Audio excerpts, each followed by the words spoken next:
150 bab ma jaa fil wuquf bi Arafat wa du'a biha. Itu bab yang datang pada menyebutkan hadis yang membicarakan wukuf di Arafah dan doa dengan dia. Yang ni pun dia sebut dah sebelum ni, tapi sepintas lalu. Hak ni dia detail sikit. Ketahuilah saudaraku, apabila seseorang itu mengerjakan haji, maka tak dapat tidak, dia mesti wukuf di Arafah. Dalam hadis Nabi sebut, Nabi kata al-hajju al-Arafah. Haji adalah Arafah. Maksudnya siapa tak pergi wukuf di Arafah, tidak ada haji dia pada tahun itu. Dan wajib dia kena qada pada tahun yang berikutnya. Begitu. Baik, dia kata maksud yang kata wukuf di Arafah itu ialah berhenti di dalamnya. Yang kata wukuf di Arafah itu kita mau ada di mana-mana kawasan yang dipanggil Arafah. Mau ada di situ, sama ada dalam keadaan sedang ataupun dalam keadaan pengsan, kita berada di situ, sah wukuf. Begitu. Maka wukuf itu satu rukun yang lebih besar bagi haji. Jika seorang yang mengerjakan haji tiada ia wukuf ataupun luput dia daripada wukuf, nescaya tiada sah hajinya. Itu dia pentingnya wukuf ni sampai macam tu. Tapi pada Arafah, pada waktu wukuf, tidak ada haji bagi dia. Dan belum lagi ia mendapat haji, dan tiada lepas fardu haji itu daripada atas batang tengkoknya. Kemudian wukuf di Arafah itu tiada sah melainkan wukuf dalam lengkungan bumi Arafah. Wukuf di Arafah ni mesti wukuf di kawasan Arafah. Kalau kita pergi duduk luar daripada kawasan Arafah, tak sah. Jadi nak kena tahu kawasan mana yang jadi dia punya sempadan dia. Dan tapi macam kita pergi dengan tabung haji, tentu dah lah duduk di kawasan Arafah. Maka tiadalah sah wukuf di luar daripada lengkungan bumi Arafah itu. Jikalau berhampiran dengan bumi Arafah itu sekalipun duduk dekat, duduk nampak sepadan Arafah, tapi kita duduk luar Arafah, maka tidak sah wukuf. Wukuf mesti dalam kawasan Arafah. Bermula dalil yang menunjukkan yang demikian ialah hadis yang dikeluarkan oleh Imam At-Tirmizi. Kata dia, an Yazid bin Syaiban radhiyallahu anhu qala, atana ibnu Mirba' al-Ansari wa nahnu wuquf bil mawqif makanan yuba'iduhu Amr. Diriwayatkan daripada Yazid bin Syaiban. Kata dia, telah datang Yazid bin Mirba' al-Ansari pada kami. Padahal kami tengah wukuf di Arafah. Yakni pada tempat yang diisyaratkan dia dan dikatakannya jauh oleh si Amr. Faqala inni Rasulillah sallallahu alaihi wasallam ilaikum. Yaqul kunu ala masyairikum fa innakum ala irthin min irthi Ibrahim. Maka kata dia bahawasanya aku adalah pesuruh daripada Nabi sallallahu alaihi wasallam pada kamu semua. Kerana nak sampaikan kepada sekalian kamu apa yang disuruh oleh Nabi sampaikan. Maka sabda Nabi, hendaklah ada sekalian kamu di atas tempat ibadah dan tempat taat sekalian kamu, yang telah maklum pada sekalian kamu sebagaimana dapat pesaka daripada Nabi Ibrahim alaihi salam. Kerana bahawasanya sekalian kamu wukuf tempat ibadah sekalian kamu itu adalah atas pesaka, yakni atas amal yang diamalkan dia nakal daripada pesaka tok nenek sekalian kamu, iaitu Nabi Ibrahim alaihi salam. Ibadat haji ini adalah pesaka Nabi Ibrahim. Nabi Ibrahim lah orang yang mula-mula sekali meletakkan batu asas kepada pembinaan Kaabah. Kemudian yang sa'i itu, isteri dia berlari-lari cari ayam. Yang kemudiannya ayam terbit daripada bekas tumit kaki anak dia. Duk tunjai pergi ke tanah tu, tiba-tiba pancuk ayam keluar. Dan kemudiannya kawasan itu menjadi telaga Zamzam. Jadi asal ibadat haji ni daripada zaman Nabi Ibrahim alaihi salam. Maka dia kata ini adalah pesaka Nabi Ibrahim. Maka ibadat haji mesti buat macam mana yang Nabi Allah Ibrahim alaihi salam tunjuk dulu, yang kemudiannya diperkukuhkan oleh Nabi Muhammad sallallahu alaihi wasallam. Tidak boleh reka lain daripada itu, tak boleh. Begitu. Dan kata At-Tirmizi, bermula hadis Ibnu Mirba' Al-Ansari itu hadis yang hasan lagi sahih. Dan pada bab ini ada riwayat daripada Sayyidina Ali dan Siti Aisyah dan Jubair bin Mut'im dan Asy-Syarif bin Suwaid Al-Thaqafi dan lain-lain lagi. Dan lagi satu hadis dikeluarkan oleh Abu Isa At-Tirmizi menjadi dalil wajib wukuf di Arafah dan tiada sah wukuf di tempat lain. Kata dia, an Aisyah radhiyallahu anha qalat, kanat Quraisy wa man kana ala diniha wa hum al-humus yaqifuna bil Muzdalifah. Ini cerita orang sombong. Dia kata diriwayatkan daripada seorang isteri Nabi sallallahu alaihi wasallam yang sangat dikasihnya. Nama dia Siti Aisyah radhiyallahu anha. Kata dia adalah kaum Quraisy dan orang-orang yang ada ia atas agamanya. Dan mereka itulah bernama kaum Humus. Ini. Dalam kumpulan Arab ni dia ada pecah macam-macam kabilah. Di antara kabilah ni nama dia kabilah Quraisy. Ni keturunan Nabi ni. Dalam Quraisy ni pula ada pula satu puak. Mereka ni berbangsa Quraisy, Arab Quraisy. Tapi satu puak pula dalam tu, mereka ni dipanggil Al-Humus. Al-Humus ini adalah orang Quraisy yang sangat memelihara keturunan dia. Tak menikah dengan lain daripada Quraisy. Ini, maka mereka ni dipanggil Al-Humus. Kan macam dalam masyarakat kita ni Syed Syarifah ni, dia jaga, dia Syed nak kahwin dengan Syarifah aja, dia tak mau kahwin luar daripada lingkungan dia. Dalam Arab Quraisy ni ada satu puak yang depa ni kalau Quraisy mesti kahwin Quraisy, tidak boleh kahwin dengan suku lain. Dia kontrol ni sampai macam tu. Dan depa ni dipanggil Al-Humus. Depa ni dia megah, dia jadi merak tak tentu punca. Ni yang kata golongan Al-Humus ni. Sampai ke peringkat dia kata lain daripada dia, hak Quraisy kahwin Quraisy ni kira tak mau. Bukan setakat tu saja, bahkan dalam soal ibadat pun depa nak buat lain pada orang lain kerana depa rasa depa sangat istimewa daripada orang lain. Ini hadis ni nak cerita tentang golongan ni, yakni yang melampaui lagi amat keras pada agama dan keras pada fikiran pada zaman jahiliah. Mereka ni cukup kuat dengan asabiyah suku dia tu. Dia kira Quraisy mesti dengan Quraisy, tak boleh dengan orang lain. Seolah-olah orang lain ni ada penyakit apa-apa sehingga menyebabkan dia tak boleh menikah dengan orang lain daripada Quraisy. Begitu.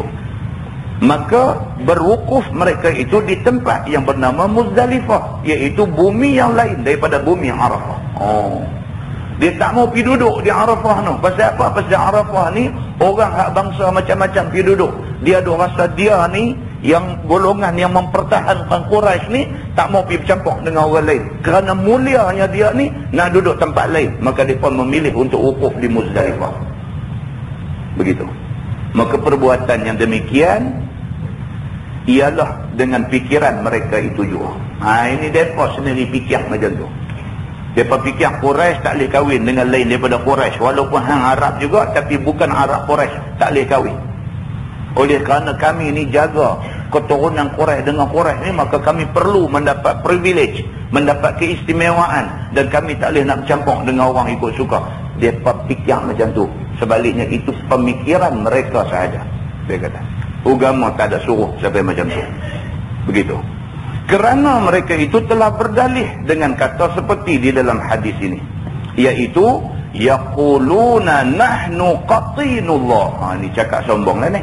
Maka berkata mereka itu, kami adalah orang yang duduk di Baitillah. Nahnu qatinullah. Qatin ni tuan-tuan maksud dia ahibba. Nahnu qatinullah maksudnya nahnu ahibba'ullah. Kami ni orang yang amat dikasihi oleh Allah. Mereka klaim kata mereka ni tinggi kedudukan di sisi Tuhan.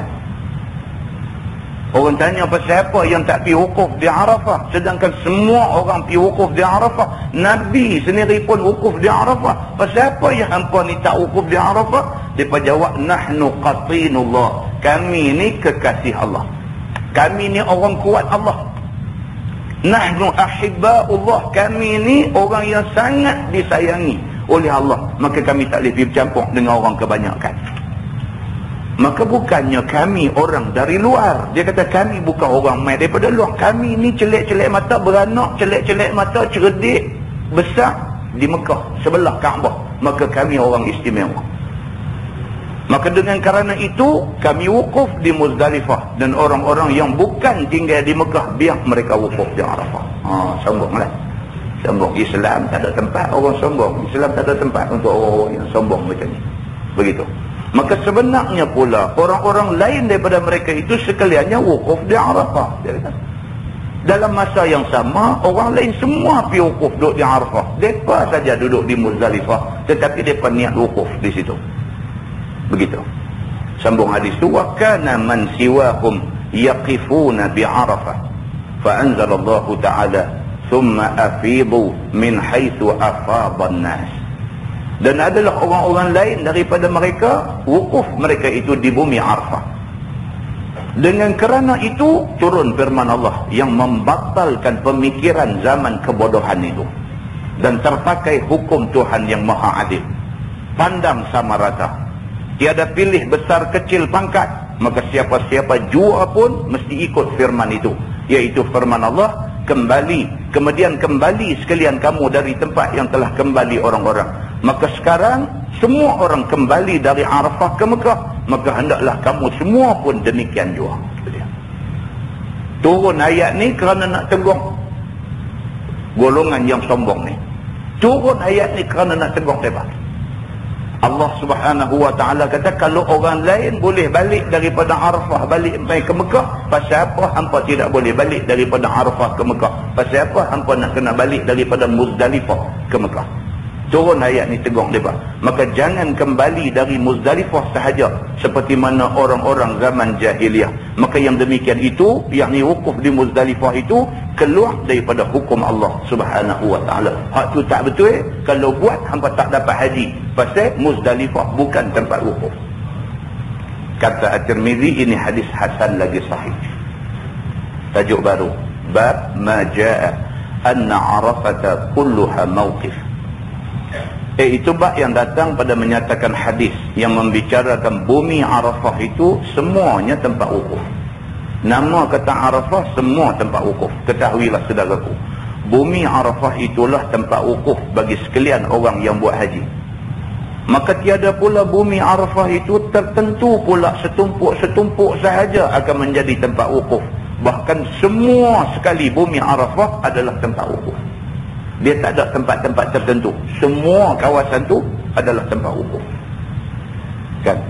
Bermula dalil atas yang demikian itu ialah hadis yang dikeluarkan oleh Imam At-Tirmizi. Kata dia, an Ali bin Abi Talib radhiyallahu anhu qala, waqafa Rasulullah sallallahu alaihi wasallam bi Arafah. Faqala, hadhihi Arafah wa hadha huwa al-mawqif. Wa Arafatu kulluha mawqif. Diriwayatkan oleh seorang sahabat Nabi sallallahu alaihi wasallam, lagi menantu Nabi, lagi khalifah yang adil baginya. Yang masyhur dia di dalam alam ini dengan nama baginda Ali bin Abi Talib radhiyallahu anhu wa karramallahu wajhah. Kata dia, telah berwukuf Rasulullah sallallahu alaihi wasallam di Arafah. Di dalam itu, maka sabda ia berkhabarkan dan memberikan pengajaran kepada orang. Kata Nabi, ini, yakni tempat kita wukuf ini ialah bumi Arafah. Nabi, masa Nabi pergi wukuf di Arafah, Nabi buat haji sekali ya tuan-tuan. Nabi buat haji sekali saja. Masa Nabi pergi buat haji tu, waktu Nabi duduk di Arafah tu, Nabi kata, ni tempat kita duduk ni, ini adalah Arafah. Nabi kata. Dan ini ialah tempat wukuf bagi orang-orang yang mengerjakan haji. Maka tiadalah tempat wukuf itu tertentu dengan tempat kita wukuf ni saja. Nabi kata yang kata tempat wukuf bukan tempat kita duduk diri lah ni aja. Bahkan Arafah semua ini adalah tempat wukuf. Nabi kata. Ni bukan tentang kita duduk diri ni saja, setumpuk ni aja tak. Ni semua sempadan Arafah semua adalah tempat wukuf. Nabi kata. Nampak tuan-tuan? Nabi ni satu orang manusia yang berwawasan. Nabi satu orang yang berwawasan. Nabi nampak dah zaman dia orang Islam tak ramai sangat lagi.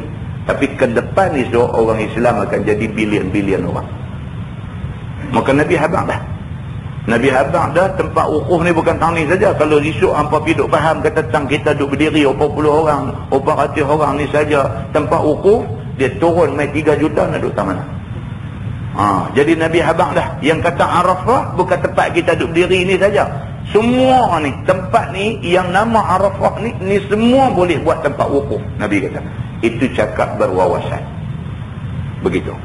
Maka barang mana tempat dalam lingkungan bumi Arafah itu seseorang itu berwukuf, maka sempurnalah rukun haji yang lebih besar dikerjakannya. Apabila sudah ia bersabda yang demikian itu dan sekalian orang pun ada mendengarnya, maka Nabi pun berangkat pergi daripada Arafah itu seperti mana katanya, summa afadha hina gharabati syams wa ardafa Usamah bin Zaid wa ja'ala yushiru biyadihi ala hinatih wan nasu yadribuna yaminan wa shimalah yaltafitu ilaihim wa yaqulu ya ayyuhan nas alaikumus sakinah.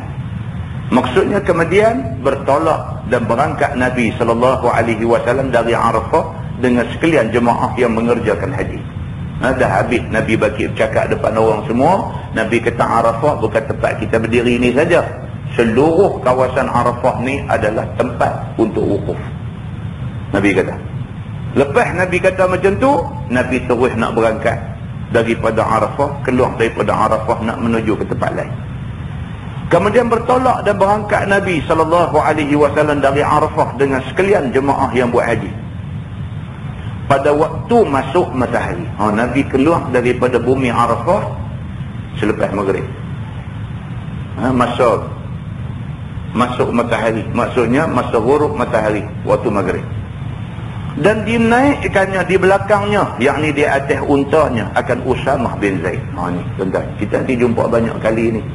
Nama Usamah bin Zaid, nama Zaid bin Harithah. Kita baca hadis di Masjid Sungai Randar itu ni. Usamah bin Zaid, bapa dia Zaid bin Harithah. Dua-dua beranak ni anak angkat Nabi. Pak pun anak angkat Nabi, anak pun anak angkat Nabi. Nabi ambil dua-dua sekali. Dua-dua beranak Nabi buat anak angkat dia. Bahkan dalam hadis disebut mereka ni hibbu Rasulillah, kekasih Rasulillah. Bahkan mereka ni diterima sebagai ahlul bait, sebagai ahli keluarga Nabi SAW. Nabi pergi buat haji, Usamah kecil lagi. Waktu Nabi nak bertolak daripada Arafah keluar tu, Nabi dukung Usamah ni buh atas belakang unta Nabi naik. Sayangnya Nabi dekat Usamah ni sampai macam tu. Begitu. Dan jadi ia, yakni jadi Nabi SAW mengisyarat dengan tangannya atas lemah lembut jalan dan jangan bergopoh-gopoh. Bila Nabi dukung Usamah buh atas unta dia nak bertolak, nak keluar daripada bumi Arafah, nak pergi ke Muzdalifah. Bila Nabi nak bertolak ni orang lain pakat berebut. Ni sebab Nabi pun nak bertolak, mereka pun berebut pakat terlepas pergi dekat unta, dekat keldai, dekat kuda buat kalang kabut. Nabi bila tengok mereka buat kalang kabut ni, Nabi mengisyaratkan dengan tangan dia. Nabi kata jangan dia buat kalut macam tu. Nabi buat isyarat, suruh supaya bertenang. Tuan-tuan, ni bukan satu hadis, banyak hadis yang menceritakan Nabi dia tak suka jenis kalut-kalut ni. Nabi tak suka. Nabi pernah semayang, tengah Nabi duduk semayang tu dengar satu sahabat main lambat, lari bubak lari nak main ni, nak semayang jemaah sama dengan Nabi. Nabi habis semayang, Nabi tanya terus, siapa tadi yang berlari-lari nak main semayang tadi? Sahabat pun angkat tangan. Nabi kata lain kali jangan duk buat macam tu. Nabi tak suka jenis kalut-kalut gopoh, Nabi tak suka. Bila nak bertolak daripada bumi Arafah nak pergi ke Muzdalifah, bila Nabi mula ambil Usamah buat daun tak, orang lain pun buat kalang kabut, pakai buat kalut dah. Nabi buat isyarat dengan tangan atas lemah lembut jalan dan jangan bergopoh-gopoh. Kerana bergopoh-gopoh itu mendatangkan mudarat juga. Tak bagus. Kalut ni memang nak jadi pasal. Begitu. Maka dengan berlemah lembut itu menjadi selamat. Dalam hadis Nabi katakan al-ijlatu minasyaitan wa ta'anni minallahi subhanahu wa ta'ala. Nabi kata al-ijlah, kalut, gopoh, nak cepat, minasyaitan. Ini daripada amalan syaitan. Wa ta'anni minallah, dan slow and steady, lemah lembut, tidak kalut, itu minallah, itu daripada Allah subhanahu wa ta'ala. Maka dengan kerana itu diisyaratkan dengan tangannya biar lemah lembut, padahal orang dah mula memukul mereka itu akan kenderaan yang cukup dengan halau dan sergah dan bersesak kiri kanan dan sebagainya. Pasal apa? Pasal Nabi tengok daripada mula buat kalut. Ragah nak atas unta dengan tepuk, dengan buah penyepak, dengan apa semua, nak suruh unta jalan cepat. Berungus kan? Jenis nak cepat ni, jenis kalut. Dengan bertolak-tolak, aku tengok Nabi naik unta dah, dia bertolak, aku nak pergi ambil unta dia dan sebagainya. Nabi bila tengok macam tu, Nabi tak mahu sangat. Maka berpaling ia kepada orang-orang itu dan bersabda ia, hai sekalian manusia, lazimkan olehmu berjalan dengan lemah lembut dan berlambat-lambatan. Apakah kamu sekalian hambatkan? Nabi kata, biasakan diri kita buat apa pun jangan kalut. Nabi kata, apa nak hambat apa? Nabi kata macam tu. Bukankah ada kebajikan pada yang kamu hambatkan binatang-binatang itu? Nabi kata, bukannya ada satu kebajikan, tak ada satu kebaikan. Hampa pergi sepak binatang tu nak suruh jalan cepat. Tak, macam tu. Bahkan, lekahlah sekalian kamu luas-luaskan jalan. Dan jangan berhambat-hambat dan berhimpit-himpit. Nabi kata pelan-pelan, jalan elok-elok. Tak ada bertolak-tolak macam tu. Tuan-tuan, kita bila baca hadis ni, kita cuba bayangkan, Nabi ni orang macam mana? Nabi ni orang macam mana? Dia bukan orang kalut. Nabi ni satu orang yang cukup sabar. Nabi satu orang yang cukup sabar. Allah subhanahu wa ta'ala nak anugerahkan negara Islam Madinah dekat Nabi tu 13 tahun. Nabi kena macam-macam di Mekah. Kalau tak sabar ke, melekuk habis dah. Nabi sabar 13 tahun duduk di Mekah, bukan duduk honeymoon. 13 tahun di Mekah, 13 tahun penuh penderitaan. Nabi sabar. Habis punya tak boleh tahan, Nabi angkat tangan minta dekat Tuhan aja. Ya Allah, mata nasrullah, bila pertolongan Tuhan nak mai. Dah betul je. Habis dah, Nabi rasa habis dah, tak boleh buat dah. Habis daya dah buat. Nampak musuh duk kuat juga lagi. Nabi angkat tangan minta, mata nasrullah, bila pertolongan Allah nak mai. Tuhan jawab dekat Nabi, ala inna nasrallahi qarib. Ketahuilah Muhammad, pertolongan Allah dekat dah dengan kamu. Nabi sabar. Muslimin dan muslimat yang dirahmati Allah sekalian. Sambung hadis tu, dia kata, summa ata jama'an fasalla bihimus salataini jami'an. Maksudnya kemudian daripada berjalan-jalan itu, maka datanglah Nabi dan sampailah Nabi ke tempat yang bernama Jama', yakni bumi Muzdalifah. Nabi bertolak daripada Arafah nak pergi ke Muzdalifah. Sampai di satu tempat, nama tempat tu Jama'. Nabi sampai situ, maka sembahyang Nabi SAW dengan mereka itu 2 sembahyang, iaitu Maghrib dan Isya. Nabi bertolak tadi masa matahari nak jatuh. Sampai Muzdalifah, daripada Arafah Muzdalifah dekat je. Sampai di Muzdalifah, elok-elok dah Maghrib dah, Nabi sembahyang jamak Maghrib dengan Isya. Sekaliannya dengan bang yang satu dan dengan 2 iqamah. Sembahyang jamak kan. Masa waktu bang, kemudian iqamah, habis sembahyang Maghrib, bangkit iqamah pula untuk sembahyang Isya. Begitu. Yang tiada ada diperbuatnya sembahyang sunat di antara 2 sembahyang itu. Antara sembahyang Maghrib dengan sembahyang Isya yang dijamakkan itu, tidak ada ba'diyah Maghrib. Tidak ada. Kemudian bermalam Nabi SAW di Muzdalifah itu sehingga terbit fajar. Ni lagu Nabi buat macam ni. Kita tak boleh lah, kan? Kita daripada Arafah sampai Muzdalifah tu nak tunggu bagi lepas tengah malam aja. Kadang-kadang tak dan masuk tengah malam, gerebang Arab Bogia jalan dah. Ia tebas ni tu. Tak masuk, dia tak masuk. Dia pun tak faham bahasa kita. Kita pun nak cakap dengan dia tak arti bahasa. Pakai hanyut dulu betul lah. Dah, ada juga macam tu. Dah, kita pergi Mekah. Mekah ni telinga duk dengar bunyi hon, dengar apa? Yang kita Mekah ni, hon lah. Pon, pon, pon, pon. La ilaha illallah. Kan hon apa? Jam di depan hon, sampai habis bateri pun tak boleh berjalan kan. Kita ni kata lagu tu, tapi dia ada, dia tak tahu jadi ke mana tu di mana. Dia syok tu, dia duduk tekan hon tu, dia syok. Pon, pon, pon. Kan? Kita jenis orang tak mau ingat-ingat ni lemah. Tapi kalau kita pun jenis ingat, kita seronok. Kita tahu karan berdiri di muka ni. Pon saja, tak mati. Pon, pon, macam tu. Jadi driver-driver bahan ni, kalau hak belakang pon, pon, pon, pon, dia duduk depan, dia buh dia jalan. Kan? Bila kita pergi kata dia persiapan jalan, dia kata zahmah. Zahmah, dia kata ni susah sangat ni, tak boleh, mesti kena jalan. Zahmah, kita kata juga, dia gabui tangan, dia pergi buat datang saja. Bayang dam kita. Pasal apa? Pasal tak ada nak bermalam di Muzdalifah.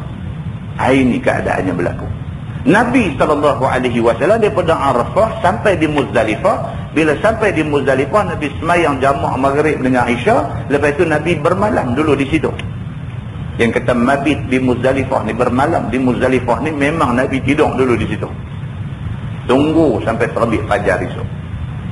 Falamma asbaha ata Khuzah فوقف عليه وقال هذا خزع وهو الموقف وجمع كلها موقف. Maka manakala sudah pagi, maka datanglah Nabi SAW ke tempat yang bernama Khuzah. Kemudian daripada sudah semayang subuh dengan satu bang dan satu iqamah.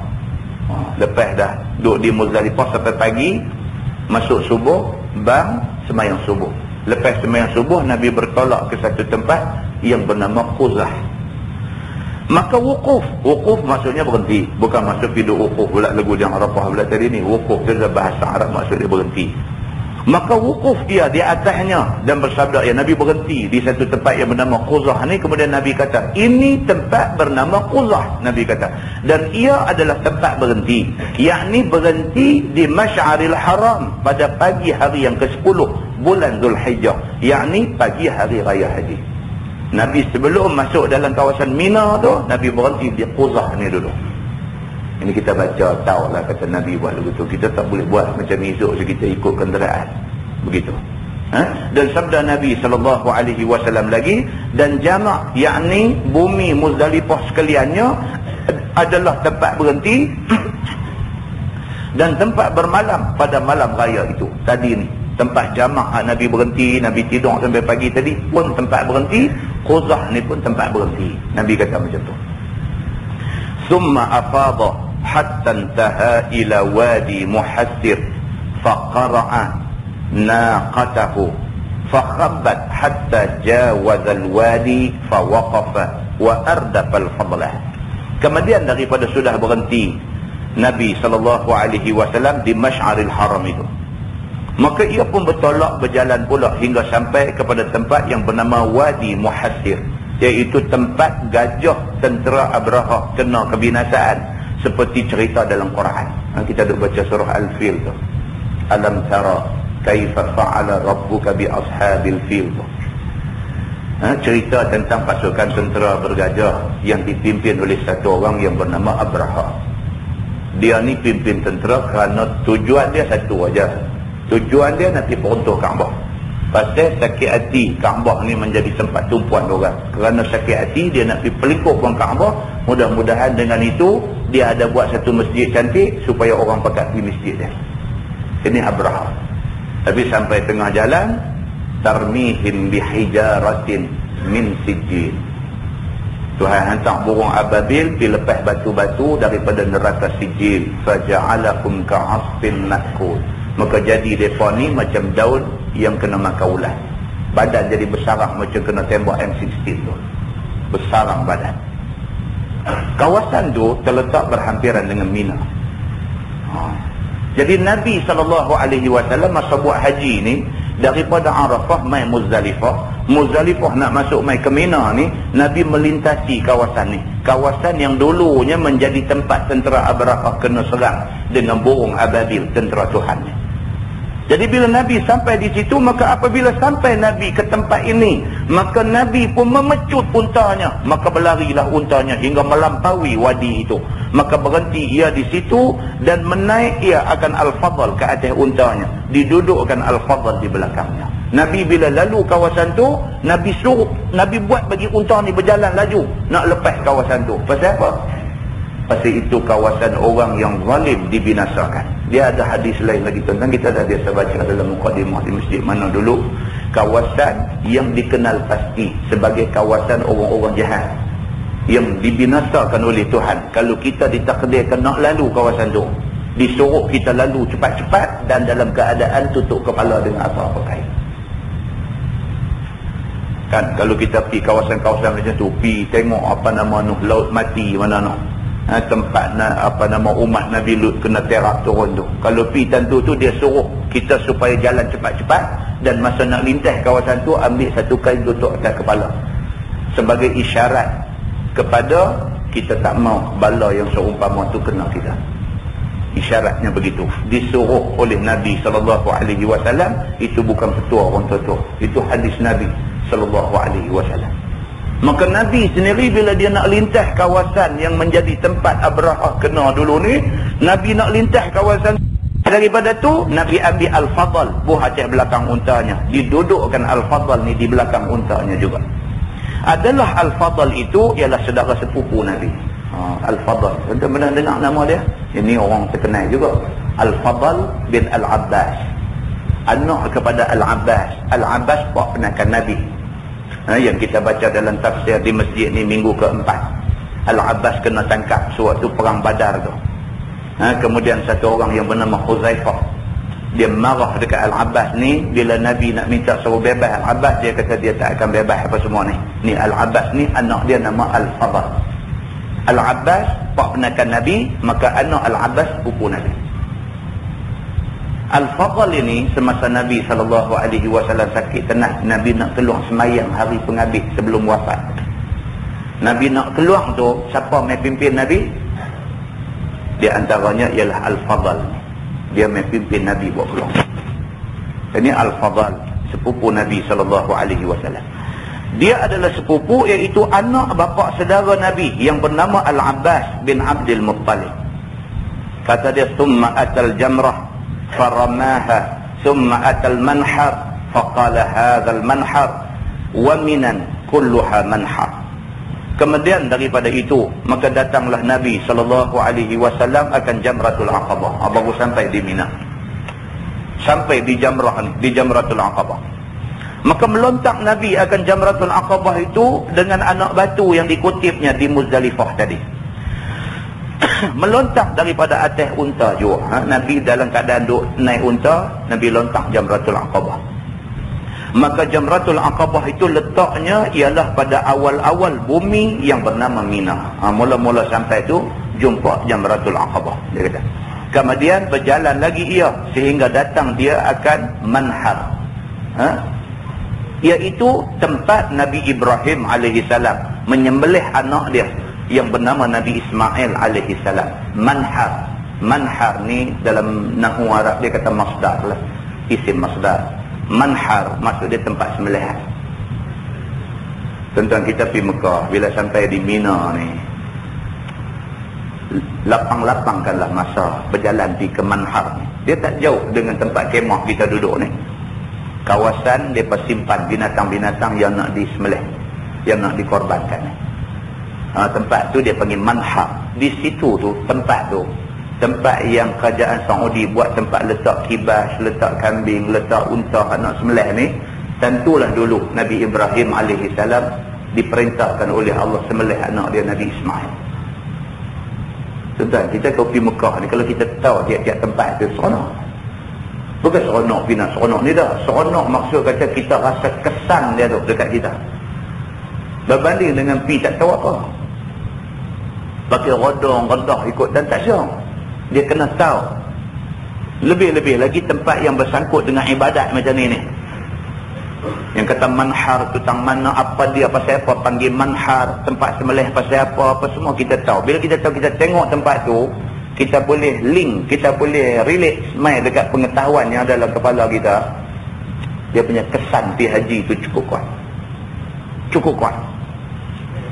Ataupun kita pergi ziarah umrah ni pun serupa juga, biar ada satu mutawif yang bawa kita tu, yang dia boleh terang tiap-tiap satu tempat ni. Sampai di Masjid Quba, dia habangkan kita di Masjid Quba ni, apa istimewa Masjid Quba ni. Dia boleh cerita, dia boleh baca hadis dekat kita yang kata Masjid Quba ni Nabi kok mana pun Nabi SAW akan semayang juga di Masjid Quba ni seminggu sekali. Cerita apa istimewa yang ada di sebalik Masjid Quba ini. Without fail, Nabi akan pergi semayang seminggu sekali di Quba. Sampai di Masjid Qiblatain. Pasal apa nama Qiblatain? Dua kiblat ni pasal apa? Asal-asal masjid ni apa? Rumah-rumah siapa? Siapa dia tuan rumah ni? Apa istimewa tuan rumah ni? Apa yang menyebabkan dia wakafkan rumah dia suruh buat masjid dan sebagainya. Bila kita sampai di situ, bukan setakat nak berebut ambil ayat semayang, masuk semayang sunat tahiyat masjid saja. Tapi kita nak tahu apa benda betul-betul ada di situ. Ini yang kata Mekah dan Madinah. Sampai di Uhud, sampai di Badar, kita tahu ni yang kata medan Uhud ni medan Uhud ni bukit apa, ni bukit apa. Apa istimewa bukit Uhud? Tak ada bukit yang macam tu di tempat lain di dalam Saudi, melainkan itu saja. Bukit Uhud ni color dia macam mana? Kita boleh terang benda ni semua. Kita pi tu tuan-tuan, dia ada kesan dekat kita. Lepas tu bila kita balik mai ke Mekah ke Madinah ke apa, kita semayang pun dia punya khusyuk tu lebih. Pasal apa? Kita melihat benda-benda yang selama ni kita dengar. Selama ni kita dengar aja, dengar Quran, dengar hadis Nabi, cerita tentang benda-benda. Cerita dalam Quran dan hadis Nabi ni duk main kawasan Mekah Madinah tu lah yang banyak. Selain daripada sedikit di Mesir dan sebagainya, banyak kot Mekah dan Madinah tu lah. Jadi bila kita pergi sana, kita melihat benda yang selama ni kita duk dengar. Kesan dekat kita tu, kesan yang main kat kita tu sangat membantu untuk nak jadi kita ni orang yang baik-baik. Muslimin dan muslimat yang dirahmati Allah sekalian. Jadi dekat dengan Mina ni ada satu tempat nama Manhar, iaitu tempat Nabi Ibrahim menyembelih anak yang bernama Nabi Ismail alaihissalam.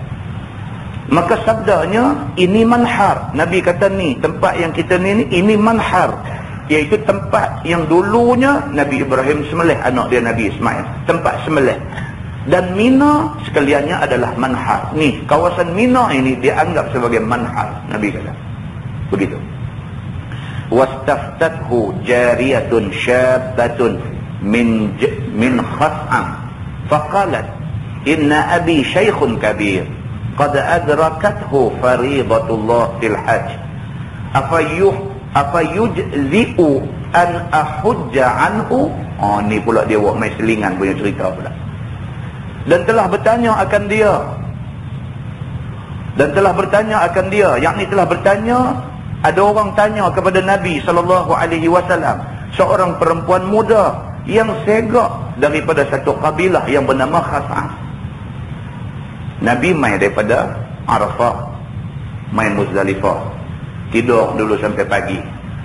Lepas sembahyang subuh, Nabi bertolak mai masuk kawasan Mina.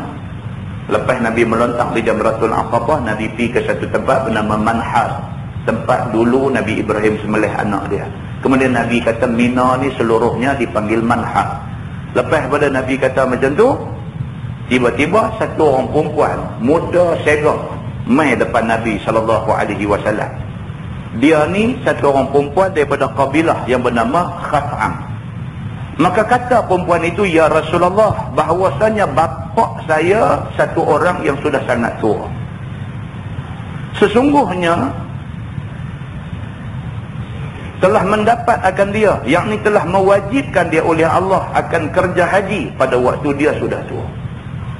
Perempuan ni mai jumpa Nabi, dia kata, ya Rasulullah, dia kata, saya ada bapa syaikhun kabir. Bapa saya ni tua sangat dah, tak larat dah. Dan masa bapa saya dah tua tak larat ni, Tuhan turun ayat perintah suruh buat haji, dia kata. Maka dia hendak datang mengerjakan haji, tiada upaya baginya oleh sebab terlampau tuanya itu. Dia mengadu ke Nabi, dia kata, ya Rasulullah, perintah suruh buat haji mai sedangkan ayah aku tua dah. Pendek kata, nak mai buat haji ni memang tak larat dah. Dia kata. Oleh itu, adakah memadai hamba kerjakan hajinya untuk dia? Dia pun tanya Nabi, dia kata, oleh kerana bapak saya dah tua dah, memang tak boleh dah. Kalau nak mai buat haji, memang tak boleh dah. Boleh tak boleh? Saya buat haji untuk bapak saya. Kemudian daripada sudah saya kerjakan haji pada tahun ini. Saya buat haji saya dulu tahun ni, tahun depan saya buat untuk bapak saya. Boleh ke tak boleh? Dan hamba kerjakan hajinya, yakni haji bapak itu pada tahun depan. Boleh ke tak boleh?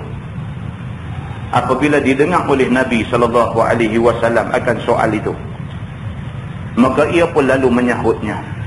Qala hujji an abik. Maka sabda Nabi SAW, kerjakanlah olehmu akan haji bapakmu itu, jikalau ada ia seperti katamu itu. Nabi kata, kalau sungguh pak hang memang dah nak mai sendiri buat, memang tak boleh dah, maka tak apalah, tahun depan kamu buat untuk dia. Ni ulama ambil kesimpulan daripada hadis ni lah, boleh upah orang buat haji. Begitu haji badal yang kata ni kan, sama ada anak sendiri pergi buat atau upah orang buat dan sebagainya. Bukan saja-saja dia sabit daripada hadis Nabi SAW. Dia kata, mana tu? Rupanya dalam Nabi SAW berkata-kata dengan perempuan muda itu, sudahlah rupanya saudara sepupu yang ditunggangkan di atas unta di sebelah belakang Nabi tadi, yang bernama Al-Fadl bin Abbas itu, telah berpandang-pandang muka dengan perempuan muda yang tega itu. Dia ni sudah ambil pula sikit kesempatan di situ. Ni yang kata sepupu Nabi ni, kan? Nabi sudah bawa dia bagi tumpang belakang. Bila mai satu perempuan muda segak mai duk tanya Nabi, Nabi okey lah, boleh duk jawab elok nu kat belakang tu. Satu macam yang duk tengok mata pun nampak nakai begitu. Dan sebetulnya pula Al-Fadl bin Abbas itu seorang teruna yang segak juga, dia kata. Kebetulan pula kawan ni pun Romeo. Al-Fadl ni pun orang muda segak juga. Bila mai satu perempuan muda duk tanya Nabi macam tu, dia pun satu macam yang duk tengok, kan? Maka perempuan muda itu pun sudahlah memandang-mandang ia kepada Al-Fadl, sebagaimana Al-Fadl memandang-mandang kepadanya. Nakai lah, mana dua-dua nakai, kan? Tidak bertepuk sebelah tangan rupanya, kan? Jadi Nabi ni orang tua, kan? Bila dia buat nakai lagu ni, tangkap langsung lah macam tu. Maka tiba-tiba sudahlah nampak kepada Nabi SAW akan hal orang dua ini. Nabi tahu dah. Oh, Nabi kata hang nakai semua. Apabila ternampak kepada Nabi yang demikian, maka Nabi pun berpaling kepada Al-Fadl. Nabi bila duk tengok, ni nampak lain macam dua orang ni karan duk mai. Nabi beralih dekat Al-Fadl ni. Qala, kata Nabi, walawai unuqal fadli. Maka kata Sayyidina Ali bin Abi Talib, dan melipat Nabi akan leher Al-Fadl itu. Dia Nabi dia pegang kepala dia, pusing ikut lembang. Maka melipat Nabi akan leher Al-Fadl itu, yakni dipusingkan oleh Nabi SAW akan kepala Al-Fadl, supaya memandang ke pihak lain daripada pihak perempuan muda yang segak itu. Tu dia. Nabi sudah buat lagu tu. Oh, dia pergi kata karut dia ni, pegang kepala, boleh pergi belah lain lagu tu. Di dalam hal yang demikian, perbuatan Nabi SAW itu, maka sudahlah nampak bapa saudara Nabi akan Nabi melipat kepala anak dia. Pak sudah nampak. Nabi sudah pulih kepala anak dia. Yakni Al-Abbas nampak Nabi memalingkan kepala anaknya, yakni Al-Fadl tadi, ke arah lain. Maka Al-Abbas pun sudah dia hendak tahu sebabnya, akan jadi pelajaran pada agama Islam. Bukan nak marah. Bukan nak marah kita lah kalau cikgu jentik telinga anak, kita tanya orang. Kita tanya cikgu yang duk jentik telinga anak, siapa-siapa? Tak tolong abang, siapa-siapa? Orang kita. Dah Al-Abbas dah, dia tengok Nabi pulai kepala anak dia pergi belah lain, bukan dia nak marah, dia nak tanya. Kod-kod tindakan Nabi tu ada benda boleh kita buat pengajaran dalam agama. Maka ia pun lalu bertanya, Al-Abbas pun tanya. Faqala Al-Abbas, ya Rasulullah, lima lawaita unuqa bani ammik. Maka kata Al-Abbas radhiyallahu anhu, ya Rasulullah, pasal apa tuan hamba palingkan leher anak bapa saudara kamu? Anak dia lah. Dia kata, pasal apa yang pulih kepala anak aku tadi? apakah ada diperbuatnya sesuatu kesalahan agaknya? Dia kata ada benda tak kena ke yang anak saya buat? Maka tuan pulih kepala dia tadi. Bila didengar oleh Nabi SAW akan tanya bapa saudaranya itu, lalu menjawab Nabi, qala ra'aitu syabban wa syabbatan falam amina syaitana alaihima. Maka sabda Nabi SAW, telah aku lihat akan Al-Fadl ini satu budak terona muda sega. Dan aku lihat akan perempuan yang tanya hukum di hadapan aku ini juga satu orang perempuan yang muda sega. Dan kedua-duanya saling berpandang-pandangan. Maka tiadalah aku kirakan aman syaitan atas kedua mereka itu. Nabi kata, aku takut jadi benda tak elok. Itu maksud dia. Dengan kerana itu, aku palingkan budak muda yang hampir dengan aku, supaya jangan dia berpandang-pandangan lagi. Nabi kata, pasal itulah tadi aku alih kepala dia fikir lain. Dengan itu, boleh jadi selamat keduanya daripada tipu daya syaitan. Ini kita baca di Seberang Jaya dulu tuan-tuan. Hadis yang kata, an-nazaru sihamu iblis. Dan Nabi kata, an-nazar, pandangan mata ni sihamu iblis. Dia adalah anak panah iblis. Dia nak jadi karut apa-apa start mata. Mata start. Semalam kita baca tajuk mata. Bukan kerana mata. Di masjid apa semalam ni? Jelutong semalam baca pasal mata. Oh, mata ni very dangerous. Kan? Dengan kerana tengok, dia jadi macam-macam lepas itu. Dia merangsang kaki untuk nak langkah pergi ke arah maksiat. Dia merangsang tangan untuk buat benda-benda tak elok dan maksiat. Dan akhirnya, dia kata kemaluan mengesahkan rangsangan-rangsangan tadi. Ini dia start macam tu. Jadi Nabi SAW dia tak marah. Dia tengok dah, dia tengok cara depan ni duk tengok tadi, Nabi tahu dah ni cara tengok ni lain macam. Maka Nabi pulih bang kepala Al-Fadl ni. Baik, sambung hadis tu dia kata summa atahu rajul faqala ya Rasulullah inni afadtu qabla an ahliq. Qala ihliq atau qassir wala haraj. Kemudian daripada sudah perempuan itu tanya Nabi SAW, datang pula satu orang laki-laki lain kepada Nabi SAW tanya hukum lain pula. Maka katanya, ya Rasulullah, bahwasanya hamba telah pun mengerjakan tawaf ifadah dahulu daripada hamba bercukur. Maka tidakkah salah kerja hamba itu, dan bagaimana hamba perbuat lagi? Sebab kita pernah sebut dalam kuliah kita, biasa jadi kes macam ni. Dan kalau ikut sequence dia, kalau ikut urutan dia, daripada Arafah, Muzdalifah, Mina. Di Mina kita melontar Jamratul Aqabah, lepas itu bercukur. Itu dia punya sequence dia, dia punya urutan dia, dia susun macam tu. Tapi ada kes-kes yang berlaku macam mana? Daripada Arafah main Muzdalifah, Muzdalifah dia terus main Mekah. Bila dia terus main Mekah, apa dia nak buat? Dia tawaf dulu. Jadi kes dia ni. Jadi kes kawan ni. Kawan ni dia tak melontar, dia tak bercukur lagi. Dia terus main, dia tawaf dulu. Jadi dia ni bila jadi macam ni, dia sudah boleh ke tak boleh ni, saat ni haji aku rosak ke apa ke macam mana ke, maka dia pergi tanya Nabi SAW. Rupanya Allah atur benda ni. Allah nak bagi kita hari ni tahu, kata buat lagu tu tak salah. Buat lagu tu tak salah. Sama ada daripada Arafah, Muzdalifah turun main Mina melontar, ataupun Arafah, Muzdalifah turun main Mekah, turun tawaf. Dua-dua pun tak salah, dua-dua pun boleh. Maka mai laki-laki ni dia kata dekat Nabi SAW, dia kata, ya Rasulullah, bahwasanya hamba telah pun mengerjakan tawaf ifadah dulu daripada bercukur. Maksudnya dia pergi tawaf dulu. Maka tidakkah salah kerja hamba itu, dan bagaimana hamba nak buat lagi? Kalau salah, macam mana cara nak perbetul? Bila didengar oleh Nabi SAW akan tanya laki-laki yang demikian itu, maka ia pun lalu menjawab bagi soalnya itu. Sabda Nabi SAW, bercukurlah ni, ataupun berguntinglah kemudian daripada sudah engkau tawaf ifadah, maka ia itu tidak mengapa dan tidak berdosa ke atas. Nabi kata okey, tak jadi salah apa. Oleh kerana orang lain semua pakai pergi melontar di Jamratul Aqabah, lepas tu orang lain pakai bercukur, yang hang ni pula mai tawaf rukun dulu, Tak apalah, tawaf rukun, lah boleh cukup lah ni. Jadi bila tawaf rukun, bila bercukup, tahlul awal macam tu juga. Sama dengan orang hak mai kono, melontak Jamratul Aqabah, lepas tu bercukup, tahlul awal macam tu juga. Serupa saja. Dia kata dua-dua pun tidak salah.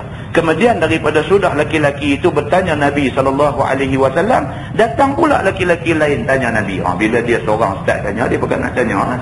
Rupanya style ni daripada zaman Nabi dulu lagi. Kan? Kita jadi cikgu dalam kelas. Kita kata, baik, ada apa soalan nak tanya? Bukan senang. Tapi kita sebut. Kamal, nak tanya apa? Tak ada.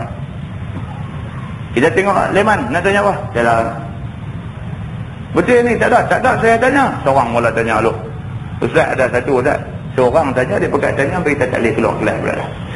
Rupanya dia nak kena ada ketulis seorang Ustaz. Baru hal lain pekat nak tanya. Zaman Nabi SAW pun bila mai seorang tanya, dia dua potong. Dia pekat nak tanya macam-macam soalan nanti timbul. Kadang-kadang soalan ni timbul pasal soalan kawan mula tu. Bila kawan tu tanya, dia pun ada juga kaitan dengan benda tu dia nak tanya, dia jadi panjang. Macam itulah berlaku pada zaman Nabi SAW. Kata dia, qala wa jaa akhar faqala ya Rasulullah inni zabahtu qabla an armiya. Qala irmi wala haraj. Kata Sayyidina Ali bin Abi Talib karramallahu wajhah. Dan datang pula satu laki-laki lain tanya Nabi SAW. Kata dia, ya Rasulullah, bahawasanya hamba sudah sembelih dahulu daripada hamba melontar. Dia ni pula, dia pergi kuno juga. Daripada Arafah, Muzdalifah, dah sampai dah di Mina. Sampai di Mina, orang pergi melontar Jamratul Aqabah, dia tak melontar lagi, dia pergi buat sembelih dulu. Maka adakah sah perbuatan hamba itu? Haraplah hamba akan Tuhan hamba bagi fatwanya. Sabda Nabi SAW, lontaklah selepas daripada kamu sembelih, maka iaitu tidak berdosa atas kamu. Nabi kata tak apa juga buat lagu tu pun. Macam tu. Apabila habis sudahlah pertanyaan orang itu, maka Nabi SAW pun berangkatlah ke Baitillahil Haram. Sebagaimana kata Sayyidina Ali bin Abi Talib, qala thumma atal bait faqafa bihi thumma ata Zamzam faqala ya bani Abdul Muttalib laula an yaghlibakum an-nasu anhu lanaza'tu. Kata Sayyidina Ali bin Abi Talib, kemudian daripada itu datang Nabi SAW ke Baitillahil Haram. Maka tak kala sampai Nabi ke sana, tawaflah Nabi dengan Baitillahil Haram. Nabi pun dah lepas melontar, lepas sembelih, Nabi terus pergi Mekah juga untuk nak buat tawaf rukun. Nabi buat macam tu. Kemudian daripada selesai tawafnya dan sembahyang sunat tawaf dan lainnya, maka datang Nabi ke Telaga Zamzam. Itu sebab kita dalam buku tabung haji kan, dia kata lepas kita tawaf, sembahyang di belakang makam Ibrahim. Lepas tu sebelum berjalan pergi ke tempat sa'i no, dia kata sunat minum air Zamzam. Sunat minum air Zamzam, dia kata dengan mata melihat Kaabah. Dia kata dia ambil sempena sini lah. Dan Nabi selepas dia tawaf, dia sembahyang sunat di belakang makam Ibrahim, kemudian Nabi pergi dekat Telaga Zamzam. Macam tu. Tiba-tiba ada dilihatnya di situ beberapa orang yang menarikkan tali timba memberi orang-orang minum. Bila Nabi sampai di situ, Nabi tengok ada orang duk kerja cedok. Masa tu mana ada pancong, pai ayam apa semua tak ada. Telaga semata-mata telaga. Duk pakai timba, duk cedok karau tali, karau naik ayam. Bila Nabi sampai, tengok ada orang duk kerja cedok bagi kat orang ayam ni. Nabi tengok benda tu. Maka Nabi pun bersabda, wahai anak cucu Abdul Muttalib. Nabi tahu semua adik-beradik dia. Nabi kata, wahai anak cucu Abdul Muttalib, jikalaulah bukan kerana aku takutkan melawan akan sekalian kamu oleh orang-orang, kerana menurut perbuatan aku menarik timba ini, nescaya aku naik menarik tali timba Zamzam daripada Telaga Zamzam ini kerana besar fadilatnya. Nabi kata, kalau tak sabit, aku takut hampa pun nanti tak boleh cedok ayam. Pasal apa? Kalau Nabi pergi cedok, semua orang nanti pakai nak main cedok, hampa pun nanti tak boleh cedok. Itu maksudnya. Nabi kata, kalau tak sabit tu, aku nanti cedok ayam ni. Nabi kata, pasal apa? Pasal besar sangat pahala yang Tuhan bagi dekat orang yang duk cedok ayam Zamzam bagi orang minum. Tuan ni, bagi ayam ke orang ni, pahala besar. Kerana hadis yang kita selalu duduk sebut. Hadis satu orang musafir tengah padang pasir panas, terik, dahaga, bukan main. Dengan kehendak Allah jumpa satu telaga tengah padang pasir. Dia pun masuk dalam telaga, minum air sepuas-puas hati. Bila dah puas, merengkak naik ke atas, naik-naik ada seekor anjing. Lidah terjuluk, duduk jilat pasir. Terlampau punya dahaga. Dia ni dia tak sampai hati, dia kesian kat anjing ni. Dia masuk balik dalam telaga tu, dia guna kasut khuf dia ni, cedok ayam buat naik bagi anjing minum. Nabi cerita kebaikan yang kawan ni buat dekat anjing. Nabi cerita kerana baiknya dia terhadap makhluk Allah, walaupun makhluk tu anjing, Allah janji kepada dia ni syurga. Dan apa pengajaran daripada hadis tu? Pengajaran dia ialah tolong orang yang dalam kesusahan. Tolong dalam bentuk bagi minum air. Tuan-tuan boleh bayang tak berapa banyak pahala yang Tuhan bagi dekat engineer yang buat empangan air.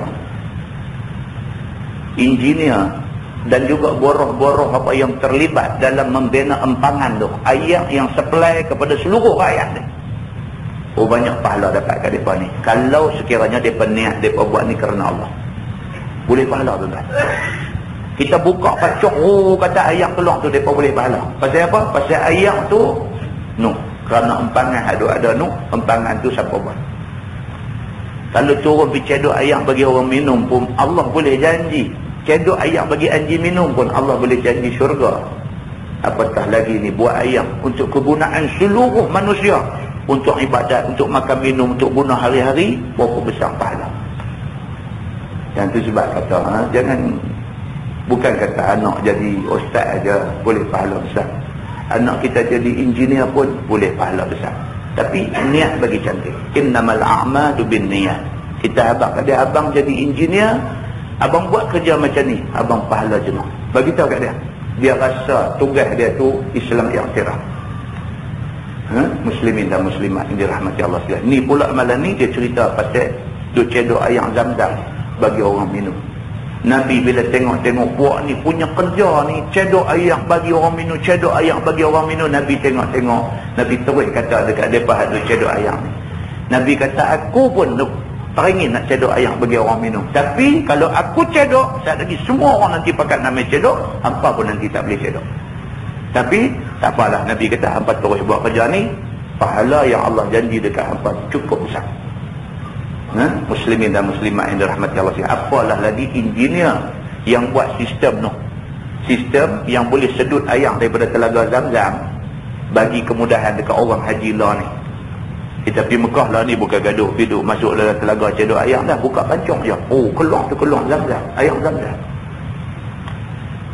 Orang yang buat tu sistem tu bagi kemudahan kepada orang semua untuk nak minum air Zam-Zam ni, berapa pahala Allah bagi ke mereka ni semua kan? Baik, amboi dia kata bertuah besar sekalian kamu yang memberi minum orang datang mengambil haji di sini.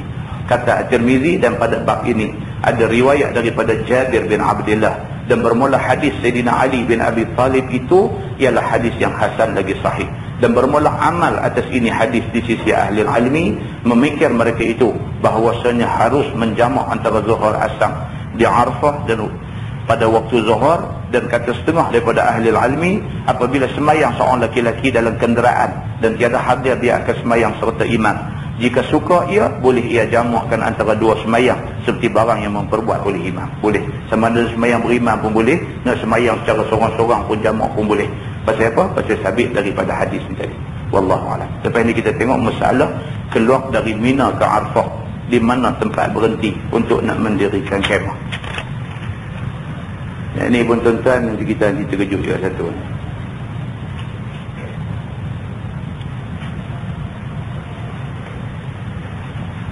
Tengok dia kata, saja kita baca sikit. Dia kata ada pun barang yang dikerjakan oleh kebanyakan orang hari ini, iaitu apabila datang dia dari Mina langsung masuk ke Arafah sebelum waktu wukuf, maka iaitu salah, dia kata, dan bid'ah, dan membuangkan sunnah Nabi SAW. Pasal apa?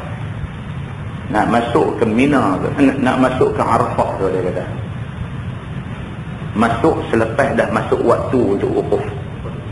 Lepas gelincir matahari Nabi buat macam tu. Kan kita dah bincang bulan lepas, Nabi dari Mekah, Nabi pergi Mina, Nabi bermalam di Mina, Nabi tunggu esok ni sampai dekat Zuhur, baru Nabi bertolak pergi. Tapi Nabi tak masuk lagi dalam Arafah sebelum masuk Zuhur. Nabi semayang Zuhur apa, Nabi khutbah apa semua dulu, lepas tu baru masuk dalam bumi Arafah. Maka Nabi masuk dalam bumi Arafah selepas dah masuk waktu wukuf. Syekh Marbawi kata dalam kitab ni, dia kata orang yang pergi masuk awal sebelum masuk waktu wukuf dah ada di Arafah, dia kata salah, dia kata, dan buat kerja bid'ah. Bahkan orang ni semua membuang sunnah Nabi, dia kata. Tu dia, mana boleh kan kita tabur haji, dia suruh pergi awal lah, pasal nak bawa 30,000 orang. 30,000 orang kalau nak tunggu masuk waktu Zuhur baru nak angkat pergi, ya Allah, sampai tengah malam tu duk pergi lagi. Jadi lagu tu, kadang-kadang kita nak buat cantik macam mana Nabi buat tu, tak terdaya kita ni. Jadi kita ambil yang rukun-rukun apa semua kita buat bagi elok. Kan, kalau kita nak pergi buat pandai, nak pergi buat ni, tak boleh lah. Tabur haji di marah kita. Kan? Wallahu a'lam.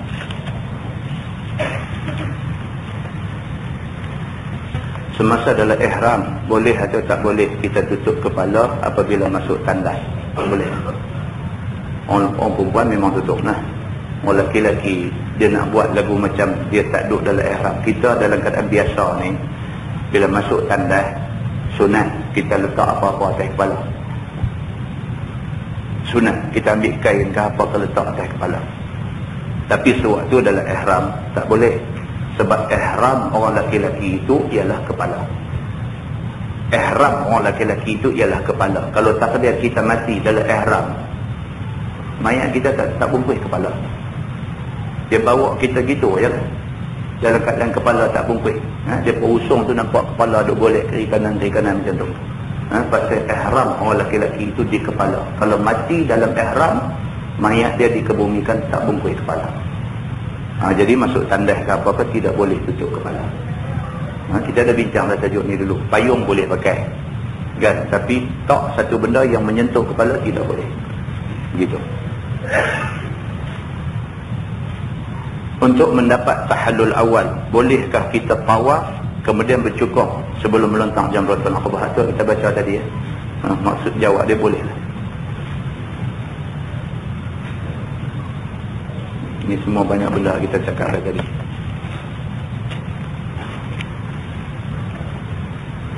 Saya bekerja, jadi saya tinggalkan susu badan untuk anak saya yang masih kecil. Dalam masa yang sama, kadang-kadang anak saya yang besar juga minum susu itu. Apa hukumnya? Bukan anak besar yang minum. Kalau ayah dia tumpang minum pun tak salah. Kan? Ada orang confuse sebenarnya kan. Saya dah sebut dari mana dulu kan. Ada satu orang dia dah pucat-pucat dah. Pucat dah, takut ni. Siapa pun tak tahu, pergi gempang dia, abang tak betul kat dia kan. Jadi dia sudah takut. Jadi ada siapa kan tak tahu mengaji tak habis kan, silap dengar tang mana kan, dia pergi kata kat kawan ni. Bila kata kebetulan kawan ni memang duk buat kerja tu. Dia kata tak boleh dia kata. Ni dia pergi dengar bab radha'ah. Radha'ah ni bab menyusu. Nak sabit anak susuan ni, dia mesti budak tu menyusu. Dan ada setengah kata 3 kali kenyang, ada kata 5 kali kenyang kan. Jadi bila sabit dia menyusu dan dia kenyang, 3 kali kenyang ke 5 kali kenyang ke, ikut perbezaan pendapat ulama ni, maka sabit budak tu menjadi anak susu kepada tuan punya susu ni. Kawah dengar ni sudah hilang faham ke macam mana tak tahu. Dia pergi abang di pejabat cerita ni. Kawah duk dengar ni, dia memang pencuri susu kan. Jadi dia sudah takut. Dia tanya kawan dia, dia kata tu macam kalau kita ni, macam kita suami, kita minum susu isteri ni, jadi gimana?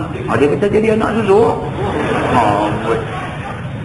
Kan mufti pun tak kalut nak berkeluar fatwa macam tu. Dia ni lah dia kalut sungguh berkeluar fatwa. Kan kawan ni dengar debuk kata dalam hati, dia kata sudahlah, dia kata jadi macam mana ni saya dengan isteri saya ni jadi lagu mana. Elok-elok duk jadi suami pergi jadi anak, dia kata. Takut takut semua-semua, bukan kata takut main-main ni. Takut saya kehilangan isteri satu, berdosa satu, duduk jadi apa-apa. Mai tanya pun muka pucat. Kita kata tak ada apa, tak jadi anak susu kepada isteri, cuma jadi pencuri susu saja. Jadi maksudnya tak bagus lah, perbuatan tu tak bagus. Susu tu hak anak, kan, yang ayah dia pergi buat kalut pasal apa, kan? Jadi kalau soalan ni kawan kita tanya ni, dia kata dia tinggal susu tu untuk anak kecil, anak besar main tumpang sama tak ada apa-apa. Tak ada apa-apa, tidak ada kesan dari segi hukum agama, tidak ada kesan. Begitu. Anak dia juga serupa, anak dia juga, kan? Biasanya anak yang baru lahir akan dicukong kepala. Selepas cukong kepala, Tok Bidan akan pakaikan bayi itu gelang dan tali pinggang yang terbuat daripada benang hitam. Apa hukumnya? Yang ni khurafat lah. Kalau sekiranya ada kepercayaan di sebalik benang hitam tu, maka dia percaya benda khurafat dan membawa kepada syirik. Dosa besar. Tuhan marah sangat orang buat kerja syirik. Tak ada tuan-tuan. Tali-tali ni semua apa satu manfaat, tak ada. Manfaat ni Allah bagi. Allah yang memberi manfaat, Allah yang menghindarkan kita daripada mudarat. Bukan tali, bukan benang, bukan tali pinggang, bukan tangkai, bukan. Yang ni semua khurafat. Kalau percaya kita syirik dengan Tuhan. Jadi yang ni adalah dulu lah. Saya ingat lah orang makin tak kuat lah. Dan dulu beranak keluar main aja, tak lagi dia cari tali kasut buat dia bubuh di tengkuk, kan benang pintai dia bubuh di tangan. Yang ni semua amalan-amalan yang tidak sepatutnya wujud dalam masyarakat yang celik ilmu hari ini. Wallahu a'lam. Yang baik itu daripada Allah, yang tak baik silap saya. Kita tanggung dengan tasbih kafarah dan suratul Asr. Asyhadu an la ilaha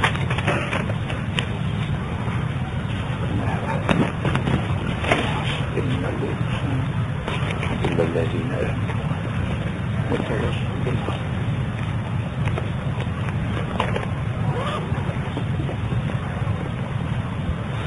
اللهم صل على محمد في الأولين والآخرين وسلم. رضي الله تبارك وتعالى عن سادتنا أصحاب سيدنا رسول الله أجمعين. بسم الله الرحمن الرحيم. الحمد لله رب العالمين حمدا يوافي نعمه ويكافئ مزيدا. يا ربنا لك الحمد كما ينبغي لجلال وجهك الكريم وعظيم سلطانك. رضينا بالله ربا وبالإسلام دينا وبمحمد نبيا ورسولا. اللهم افتح علينا فتوح العارفين وارزقنا فهم النبيين بجاه خاتم المرسلين. اللهم فقهنا في الدين وعلمنا التأويل واهدنا صراطك المستقيم. اللهم أرنا الحق حقا وارزقنا اتباعه وأرنا الباطل باطلا وارزقنا اجتنابه. اللهم اجعل جمعنا جمعا مرحوما وتفرقنا من بعده تفرقا معصوما. وصلى الله على محمد وعلى آله وصحبه وسلم والحمد لله رب العالمين. السلام عليكم.